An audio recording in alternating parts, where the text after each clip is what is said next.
এবার চোরের উপরে বাটপাড়ি করে ফেলার চেষ্টা করলো কোয়েল। হ্যাঁ বন্ধুরা, ভিডিওতে লাইক দিয়ে দেখতে থাকুন। নীলুর ব্যাগের থেকে সকল প্রপার্টি পেপারস এন্ড কোয়েল চুরি করে নিয়ে অ্যাডভোকেটের কাছে গিয়ে বলতে থাকে যে দেখুন অ্যাডভোকেট মশাই, এতদিন ধরে আপনাকে টাকা পে করা হচ্ছিল ঠিকই, কিন্তু সেখানে আপনাকে কাজটা এটাই বলা হয়েছিল করার জন্য যে রায় স্বেচ্ছায় নীলুর নামে সকল প্রপার্টিটা ট্রান্সফার করে ফেলেছে, তাই তো? আর সেই হিসেবে আপনি সেরকম করে কাজটা করেও ফেলেছেন। এবার আপনাকে সেই একই কাজটা করতে হবে, শুধু নামে বদল করে দিতে হবে। এবার আপনাকে রায়ের জায়গায় লিখে দিতে হবে যে নীলুর স্বেচ্ছায় এবার ওর নামে থাকা সকল প্রপার্টিটা কোয়েলের নামে ট্রান্সফার করে দিয়েছে। তখন অ্যাডভোকেট বলতে থাকে যে দেখুন আপনারা কী খেলা শুরু করেছেন বলুন তো, আমি বুঝতে পারছি না। এ বলে রাইয়ের নাম লিখতে, ও বলে যে কোয়েলের নাম লিখতে, ও বলে নীলুর নাম লিখতে। আমি বুঝতে পারছি না আপনাদের আসলে খেলাটা ঠিক কী, আমাকে একটু বুঝিয়ে বলবেন? তখন কোয়েল বলতে থাকে যে আপনার তো কিছু বুঝে লাভ নেই, আপনার টাকা দিয়ে মতলব, আর আপনি যত টাকা চাবেন আপনার মুখ বন্ধ করার জন্য, আপনার কাজটা যাতে অব্যাহত থাকে সেই কাজটাকে অব্যাহত রাখার জন্য যাবতীয় যা টাকা আপনি আমার কাছ থেকে চাইবেন আমি সেই সব টাকা আপনাকে দিতে রাজি আছি, কিন্তু তার বিনিময়ে আপনাকে যে করে হোক না কেন আমার এই কাজটা হাসিল করে দিতে হবে। কারণ আমি অনেক সহ্য করে ফেলেছি। আমি যার সাথে মিলে এই কাজগুলো এতদিন ধরে করে এসেছি সে আমার সাথে বিশ্বাসঘাতকতা করেছে। সে বরঞ্চ এখন আমাকে হুমকি দিচ্ছে যে সে এই প্রপার্টি শেয়ার্স থেকে আমাকে কোনো অংশই দিবে না।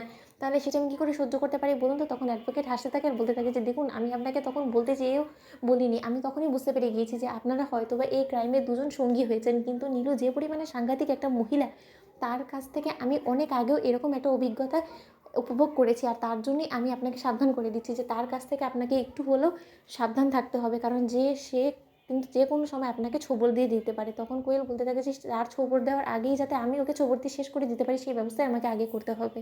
আর তার জন্য প্রথম স্টেপ হিসেবেই আমি আপনার শরণাপন্ন হয়েছি, কারণ আমি জানি যে এই বিপদের হাত থেকে একমাত্র আপনিই আছেন যে কিনা আমাকে রক্ষা করতে পারবেন। অন্যদিকে অ্যাডভোকেট বলতে থাকে যে দেখুন আমি তার হাত থেকে আপনার নামে সকল প্রপার্টিটা ট্রান্সফার করিয়ে দেওয়ার একটা ব্যবস্থা করে দিতে পারি, কিন্তু সেই সুবাদে আপনার কিন্তু রায়ের যে অবস্থা উনি করেছে সেই একই অবস্থা আপনাকে কিন্তু নীলুর সাথে করতে হবে। তাহলেই একমাত্র নীলুর কাছ থেকে আপনি সিগনেচারটা নিয়ে আপনার নামে গোটা প্রপার্টিটা ট্রান্সফার করিয়ে ফেলতে পারবেন। কিন্তু রায়কে যতটা জোর জবরদস্তি করে সিগনেচার করাতে আপনি সক্ষম হয়েছেন ততটা কিন্তু এতটা সহজ বলে হবে বলে তো আমার মনে হয় না নীলুর ক্ষেত্রে। তখন কোয়েল বলতে থাকে যে আপনি হয়তোবা কোয়েলকে এখনো পর্যন্ত চিনে উঠতে পারেননি অ্যাডভোকেট মশাই।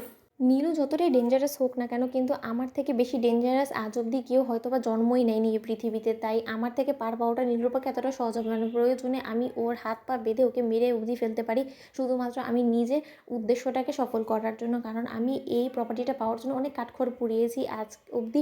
যা কিছু নীলু পেয়েছে না সেই সব কিছু আমার সুবাদে। আপনার এই পেমেন্ট থেকে শুরু করে সব কিছু সে আমাকে দিয়ে লড়িয়েছে, কিন্তু তার সত্ত্বেও তার বিনিময়ে আমি একটা কানাকড়ি অবধি এখনো পর্যন্ত ভোগ করতে পারিনি। তাহলে এই যাত্রায় আমি এত বড় একটা সাম্রাজ্য কী করে নীলুকে একা ভোগ করতে দিই বলুন তো? আমি প্রথমে রাজি হয়েছিলাম, ও আমাকে বলেছিল যে না আমরা দুজনে মিলে এই প্রপার্টিটা ভোগ করব।